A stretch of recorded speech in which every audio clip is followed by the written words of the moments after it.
Piştînêzî sê mehan ji girtina dergehê sînorî di navbera Rojava û Başûrê Kurdistanê de yekemîn karwanê sivîlan derbasî Rojava dibe. Nêzî 400 kesên got ji ber tedbîrên rûbirûbûna belavbûna vîrusa korona li Herêma Kurdistanê bi mehan asêma bûn îro vedigerin Rojava. Desteya Tenderustiyê di rêveberiya Xweser de sê xalên pizîşkî li Sêmalka belav kiriye û çi kesê got derbasî aliyê Rojava dibe pileya germahiya laşê wî tê girtin û têsta PCR jê re çê dikin. کسی کو اعراض سرتن بن تست واسل بی درکوین دکوین حجره منزلی دا دریا کمیته تندرستی را دریا کومینا را دریا مجالس را و شوپاندن ما دریا گروپی اوارتی کوهاتی چیکرین دریا وارتین شوپاندن حتی چهار روزی واد قدن هەموو kesên got derbasî Rojavayê Kurdistanê dibin divabe got li mala xwe di kerentiyê de bimînin ta got encama têsta PCR zelal bibe. Kesê got têsta wî pozîtîv be dê were veguhestin ji bo kerentiyên taybet got ji hêla desteya tenderustiyê ve hatine amadekirin.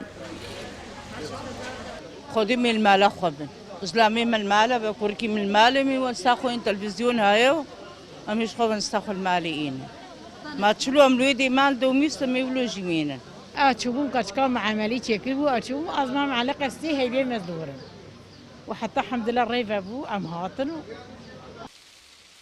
Girtina dergehên sînorî di navbera welatan de bû sedema got bi hezarên xelkên Rojava got salane di meha Adarê de serdana malbatên xwe dikin li Başûr û Rojava asê bimînin.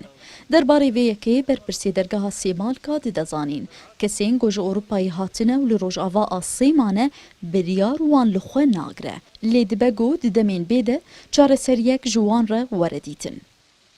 ام بيجن تقريبا 1500 حتى 10,000 كس هي باشش روجادا درباسي روجادا به اما البرفا تدريد ام بيجن فا اقامات اوروبي وعراقي روجادا معنا تبريار بروا هنا هاتيا دانين كو درباسي باشور ببن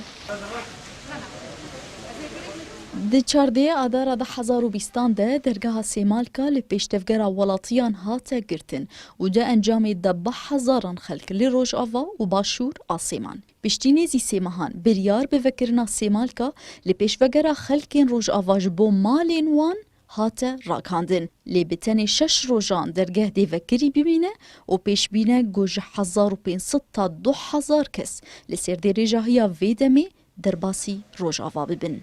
Lava Esad, Kurdistan 24 dergehê Sêmalka.